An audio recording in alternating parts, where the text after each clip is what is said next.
आज world heart day च्या निमित्ताने आपल्या सोबत आहेत छत्रपती संभाजीनगर येथील डॉक्टर श्रीकांत घनवले।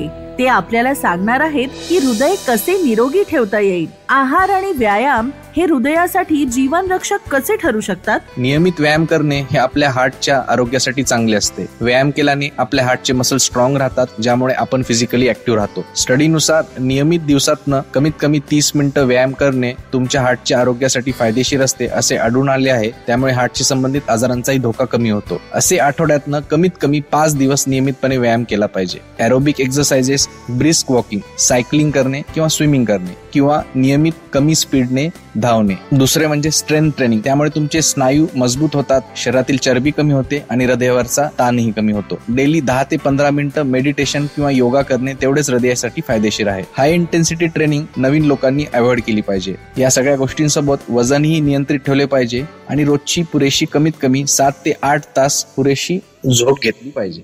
ते आपल्याला सांगणार आहेत की हृदय कसे निरोगी ठेवता येईल। तणावामुळे हृदय विकाराचा झटका येऊ शकतो का? फळे आणि हिरव्या पालेभाज्यांचा समावेश करावा। यामध्ये अँटीऑक्सिडंट जीवनसत्वे असतात, हे हृदयासाठी अत्यंत फायदेशीर आहेत। फायबरचे प्रमाण वाढवावे, प्रोटीनचे सेवन वाढवावे। काकडी, गाजरे, कंदमुळे, मोड आलेली कडधान्ये, डाळी, अंडी यांचे इंटेक वाढवावे, ज्यामुळे बीपी आणि शुगर कमी होते आणि हृदय विकाराचा धोकाही कमी होतो। मिठाचा वापर कमी करावा। तळलेले, डीप फ्राईड, तेलकट, मैद्याचे पदार्थ, प्रोसेस्ड, फास्ट फूड्स आणि जंक फूड्स यांचे सेवन टाळावे। रिफाइंड धान्यापेक्षा संपूर्ण धान्याचा वापर करावा।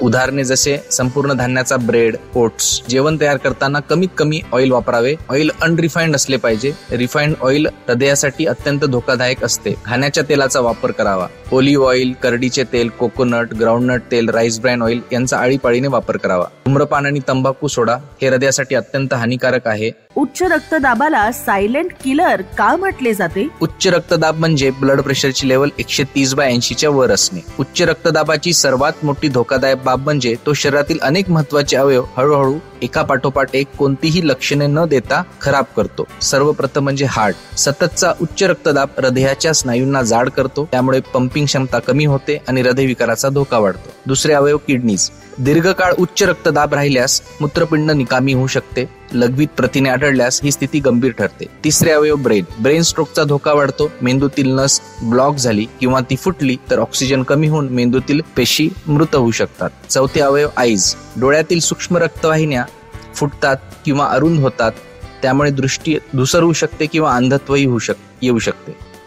पाचवे अवयव फुफ्फुसे, लंग्स। श्वास घेण्यास त्रास होऊ शकतो। हृदयरोगाची सुरुवातीची लक्षणे रुग्ण कशी ओळखू शकतात? तर ज्या रुग्णांमध्ये करोनरी आर्टरी डिसीज असतो, म्हणजे ज्यांच्या हृदयातील रक्तवाहिन्यांमध्ये अडथळा निर्माण झालेला आहे, ज्याला आपण हार्ट ब्लॉकेजेस म्हणतो, आणि ज्यांना पुढील काही दिवसात हार्ट अटॅक येण्याचा धोका असू शकतो, त्यांना काही दिवसांअगोदर काही लक्षणे चालू होतात। त्यातील सगळ्यात महत्वाची लक्षण म्हणजे छातीत दुखणे, डाव्या बाजूला छातीत वेदना होणे, चेस्ट टाइटनेस होणे, छाती आवळली आहे, चेस्टवर प्रेशर आले आहे, या शब्दांमध्ये रुग्ण वर्णन करतात। डाव्या हातात आणि दंडात दुखणे, गळ्यात दुखणे, जबड्यात किंवा दातात दुखणे, पाठीत दुखणे ही early signs of heart attack असू शकतात। काही रुग्णांमध्ये चालताना दम लागणे, थंड घाम येणे, ज्यांना डायबिटीज आहे त्यामध्ये ही early signs of heart disease असू शकतात। त्यामुळे अशी लक्षणे आढळल्यास त्वरित जवळच्या कार्डिओलॉजिस्टकडे जाऊन चेकअप करून घेणे गरजेचे आहे।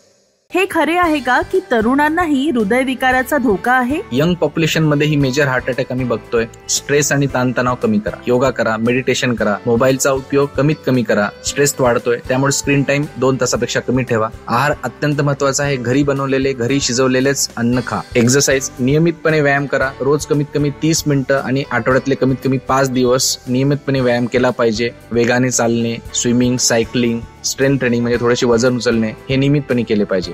हाय इंटेन्सिटी ट्रेनिंग नवीन लोकांनी टाळावे।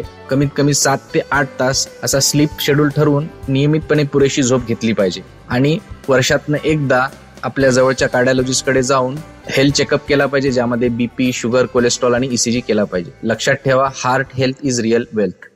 ते आपल्याला सांगणार आहेत की हृदय कसे निरोगी ठेवता येईल। तणावामुळे हृदय विकाराचा झटका येऊ शकतो का? फळे आणि हिरव्या पालेभाज्यांचा समावेश करावा। यामध्ये अँटीऑक्सिडंट जीवनसत्वे असतात, हे हृदयासाठी अत्यंत फायदेशीर आहेत। फायबरचे प्रमाण वाढवावे, प्रोटीनचे सेवन वाढवावे। काकडी, गाजरे, कंदमुळे, मोड आलेली कडधान्ये, डाळी, अंडी यांचे इंटेक वाढवावे, ज्यामुळे बीपी आणि शुगर कमी होते आणि हृदयविकाराचा धोकाही कमी होतो। मिठाचा वापर कमी करावा। तळलेले, डीप फ्राईड, तेलकट, मैद्याचे पदार्थ, प्रोसेस्ड, फास्ट फूड्स आणि जंक फूड्स यांचे सेवन टाळावे. रिफाइंड धान्यापेक्षा संपूर्ण धान्याचा वापर करावा. उदाहरणे जसे संपूर्ण धान्याचा ब्रेड, ओट्स. जेवण तयार करताना कमीत कमी ऑइल वापरावे. ऑइल अनरिफाइंड असले पाहिजे. रिफाइंड ऑइल हृदयासाठी अत्यंत धोकादायक असते. खाण्याच्या तेलाचा वापर करावा. ऑलिव्ह ऑइल, करडीचे तेल, कोकोनट, ग्राउंडनट तेल, राईस ब्रॅन ऑइल यांचा आळीपाळीने वापर करावा. धूम्रपान आणि तंबाखू सोडा हे हृदयासाठी अत्यंत हानिकारक आहे. A public awareness initiative for healthy heart. दिल है छोटा सा, छोटी सी आशा. दिल की हर एक धड़कन है जिंदगी का सहारा.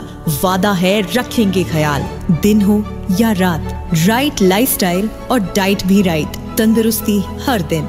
साथ ही सुनना न भूले 29 सितंबर 2025 को डॉक्टर श्रीकांत घनवाले को बिग FM पर सुबह 9 से 11 बजे के बीच. Happy world heart day.